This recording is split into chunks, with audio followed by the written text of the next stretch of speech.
کیا ہے؟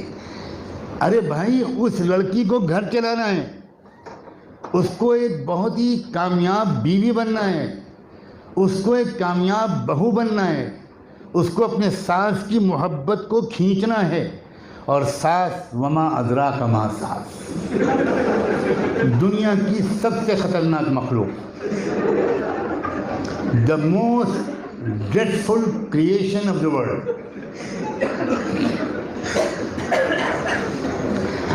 جب بہو گھر میں آتی ہے تو 2-4 دن ساس بہت خوش نظر آتی ہے، لیکن جہاں زیور اترے اور میک اپ تھوڑا ہلکا ہوا اور بہو تھوڑا کچن میں جانا شروع ہوئی تو ساس کو لگتا ہے کہ پاور گیا، اب میری ستا گئی. اب وہاں سے پاور اسٹرگل شروع ہوتا ہے. یہ نیچرل بالکل حقیقت ہے زمینی. اب لڑکی جو تھی اس کو کوئی تربیت تو ملی نہیں تھی، وہ تو لڑکا اور لڑکی دونوں شادی شدہ زندگی کے بارے میں صرف رومانٹک سوچ رکھتے ہیں. لڑکے سوچتے ہیں، اچھا ہے کہ سامنے بیٹھے ہیں، کہ شادی کے بعد میں شاہ جہاں بنوں گا اور میری ملکہ ممتاز بیگم بنے اور ہم دونوں مل کر تاج محل بنائیں گے. اور شادی کے 1 ہفتے کے بعد عربی کے محاورے میں، عربی میں کہا جاتا ہے کہ بعد شہر العسل تأتی سنوات البصل، ایک ہنی مون کے مہینے کے بعد پھر لہسن اور پیاز میں زندگی گزرتی. یہ زندگی کی حقیقت ہے، یہ شادی کی حقیقت ہے. نہ کوئی باپ بیٹے کو سمجھاتا ہے، نہ کوئی ماں بیٹی کو سمجھاتی ہے.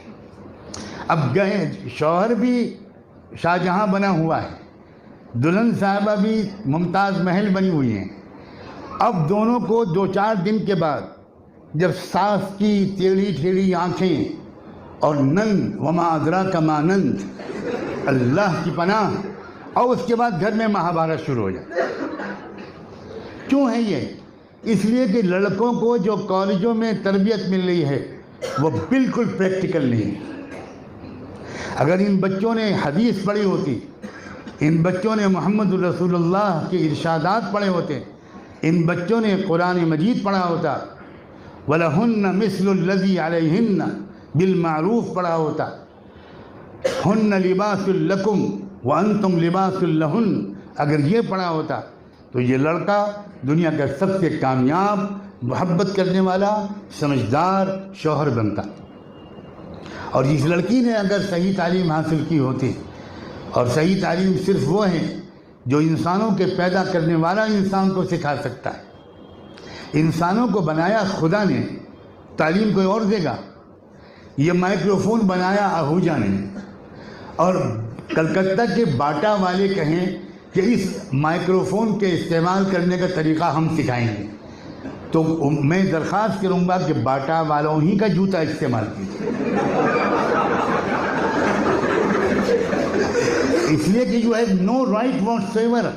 یہ مشین آپ نے نہیں بنائی. آپ جوتے کے استعمال کا طریقہ سکھا سکتے ہیں، آپ مائکروفون کا طریقہ نہیں سکھا سکتے. مائکروفون کے استعمال کا طریقہ آہوجا کمپنی بنائے گی. انسانوں کو جس رب نے بنایا ہے صرف اس کا حق ہے کہ وہ انسانوں کو اپنی مشین کے استعمال کا طریقہ سکھائے. کسی کو حق نہیں، سوال ہی نہیں پیدا ہوتا. یہی آج دنیا سے غلطی ہو رہی ہے. کوئی کسی کو حق دے رہا ہے، کوئی کسی کو حق دے رہا ہے. کوئی کسی کی بات کہہ رہا ہے کہ یہ تعلیم دیں گے کہ وہ تعلیم. کیسے دیں گے بھائی؟ آپ نے بنایا ہے انسان کو.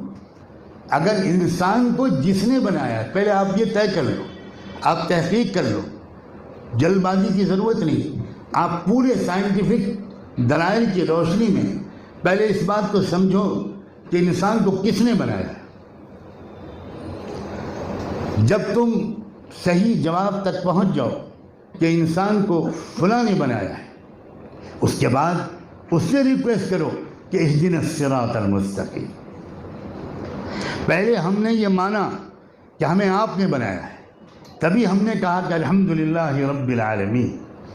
پھر ہم نے یہ مانا کہ آپ نے بنایا ہے اور آپ مہربان بھی بہت ہیں، آپ ہم سے پیار بھی بہت کرتے ہیں، الرحمن الرحیم. اور پھر ہم نے یہ مانا کہ آپ طاقت والے بھی بہت ہیں، مالک یوم الدین.